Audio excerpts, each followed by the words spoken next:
శ్రీ గురుభ్యో నమః. శ్రీమాత్రే నమః. శ్రీ లలితాంబికే నమో నమః.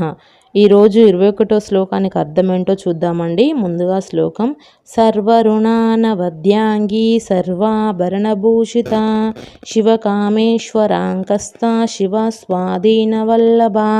దీనికి అర్థమేంటో చూద్దామండి.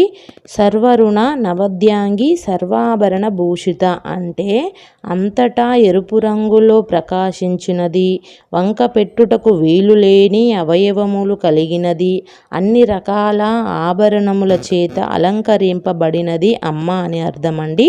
శివకామేశ్వరాంకస్త శివస్వాధీన వల్లభ అంటే శివస్వరూపుడు అగు కామస్వరూపుడు అగు శంకరుని యొక్క తొడ నివాస స్థానముగా కలిగినది, వ్యక్తమైన శివరూపము కలిగినది, తనకు లోబడిన భర్త కలిగినది అమ్మ అని